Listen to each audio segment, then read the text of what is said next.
Selamat datang dan selamat bergabung kembali di channel Injili, Salam Injili. Perkenalkan, nama saya Pengalaman Gule sebagai host dan rekan saya Erwin Tunis Jai. Dan narasumber kita di sore hari ini Bapak Dr. Junior Nathan Silalahi. Salam.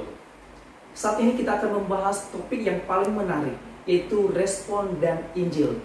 Kepada Bapak kami persilakan. Terima kasih.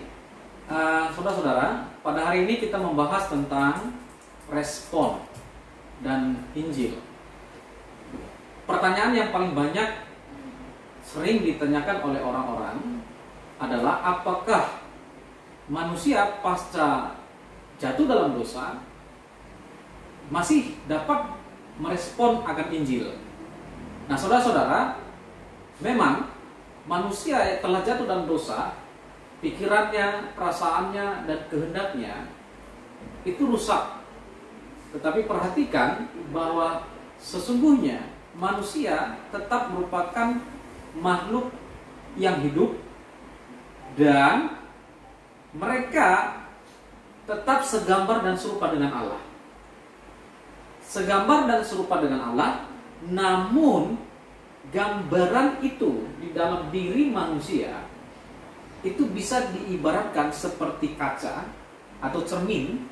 Cermin yang tadinya utuh kemudian pecah, dan ketika pecah, maka ketika kita bercermin pada kaca yang pecah, apakah masih dapat? Dapat. Tetapi itu gambar kita itu berantakan. Nah, pertanyaannya, apakah di dalam diri manusia dapat merespon akan Injil? Untuk menjawab pertanyaan ini, maka kita harus berdasarkan Alkitab.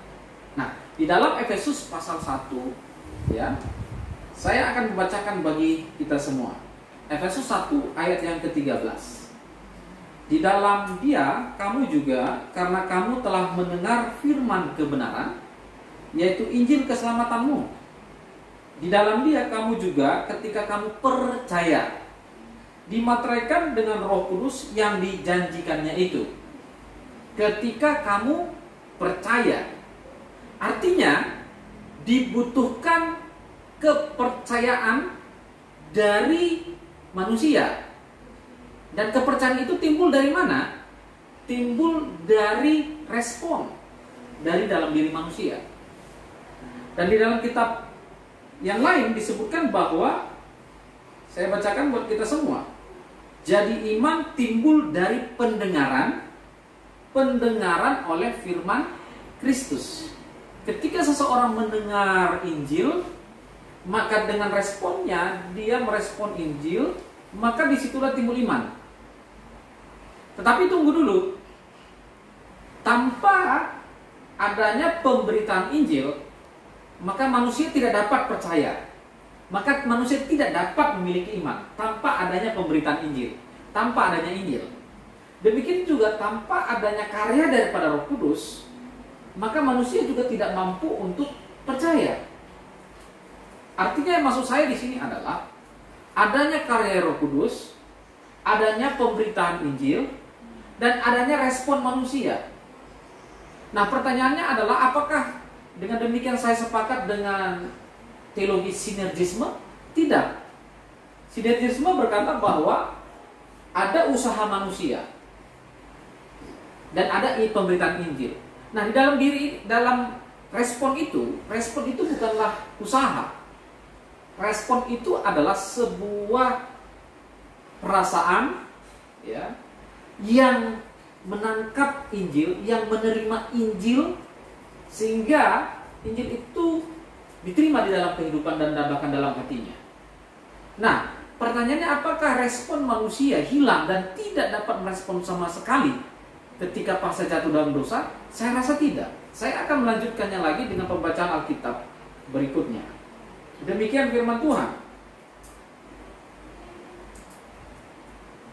Dalam Kisah Para Rasul ayat 2 dan 38, jawab Petrus kepada mereka, "Bertobatlah." Saya lanjutkan lagi. Kisah Para Rasul 3 ayat 19. "Karena itu sadarlah dan bertobatlah." Kisah Rasul pasal 8 ayat 22. Jadi bertobatlah. Bertobatlah. Jadi dengan demikian ada ajakan untuk bertobat dari pendengar. Adanya respon. Nah, respon bukanlah perbuatan baik. Nah, ini yang harus dibedakan. Respon adalah suatu buah dari perasaan.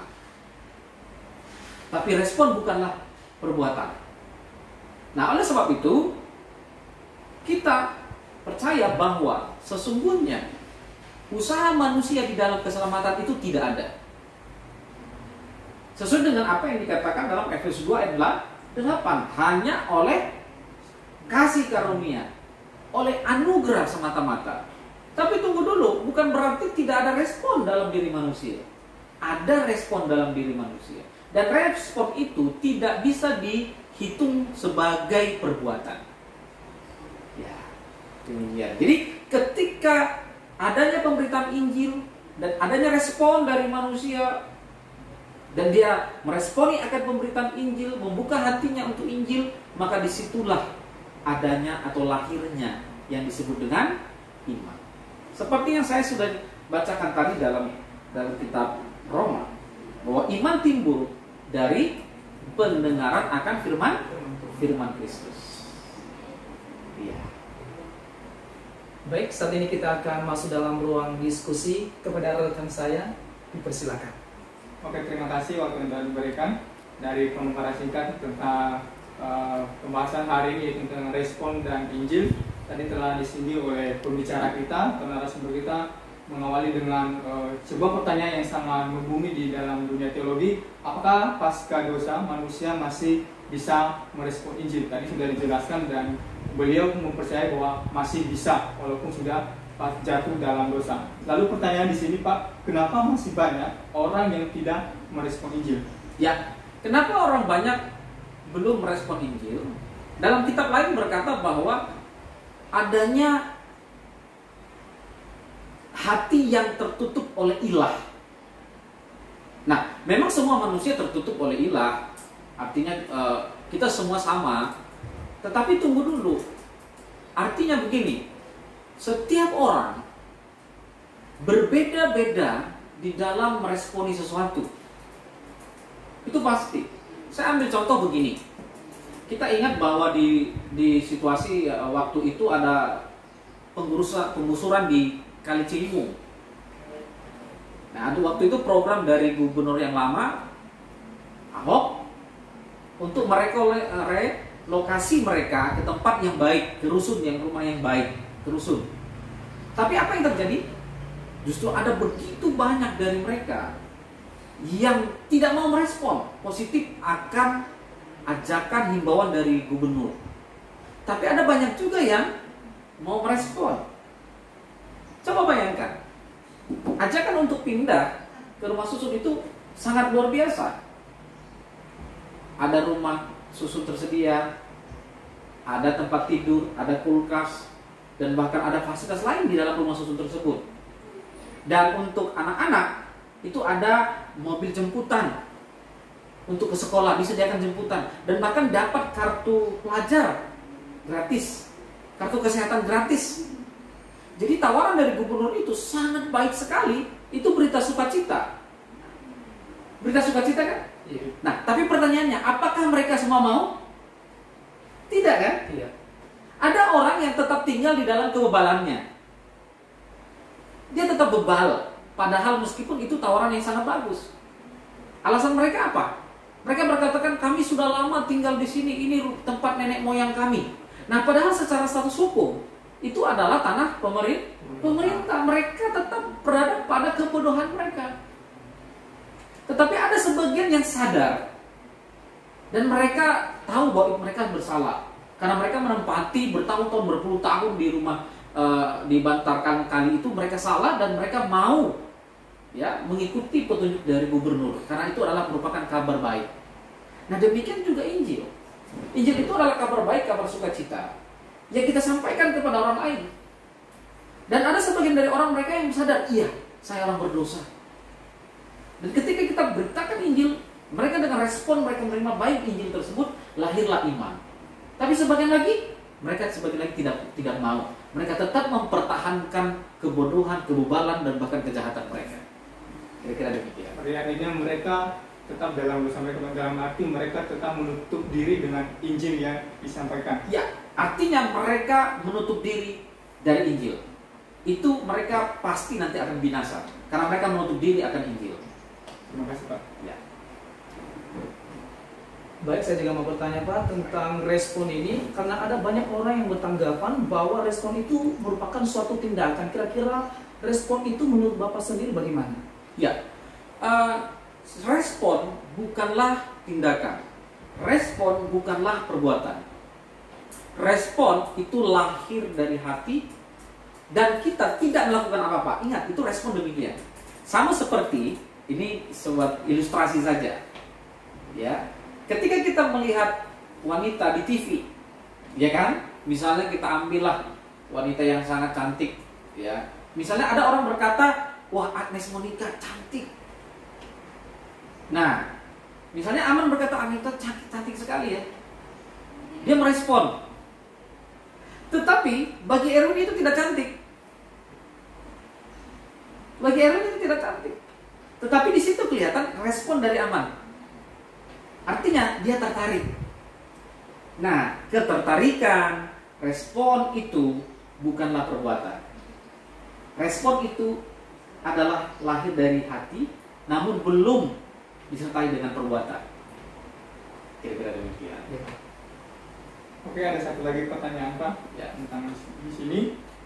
Bagaimana tanggapan Bapak tentang doktrin kerusakan total? Apakah masih ada respon?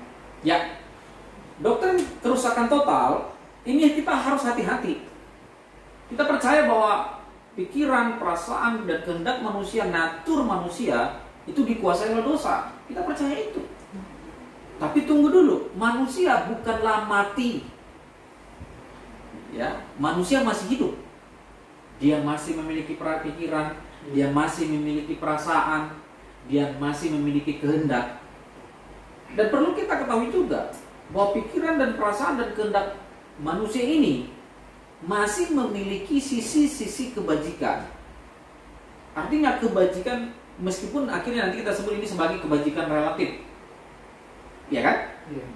Contohnya saya, antara Aman dan Erwin. Di dalam diri kita dulu, meskipun kita jahat, tetapi ada masih nilai-nilai kebajikan yang relatif. Artinya, kita tidak bisa katakan bahwa manusia itu bejat total, tidak bisa. Bejat sekali, nggak bisa juga.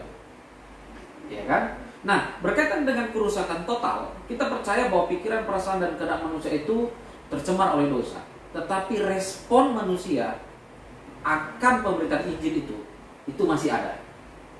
Seperti yang tadi saya sudah bacakan akan dari ayat Alkitab tadi, saya katakan bahwa pemberitaan Injil disampaikan dan tergantung manusia tersebut apakah dia mau merespon atau tidak. Jadi respon itu masih tetap ada. Jadi meskipun kita percaya kerusakan total, tetapi respon Injil tidak boleh ya ditiadakan dan itu masih ada. Oleh respon itulah kita dapat percaya akan Injil. Kira-kira demikian. Terima kasih Pak untuk pencerahan dari beberapa pertanyaan dari kami. Selanjutnya saya akan kembalikan ke host. Demikian saja obrolan kita tentang respon dan Injil. Biarlah obrolan ini bermanfaat bagi kita semua. Tuhan Yesus memberkati. Shalom. Salam.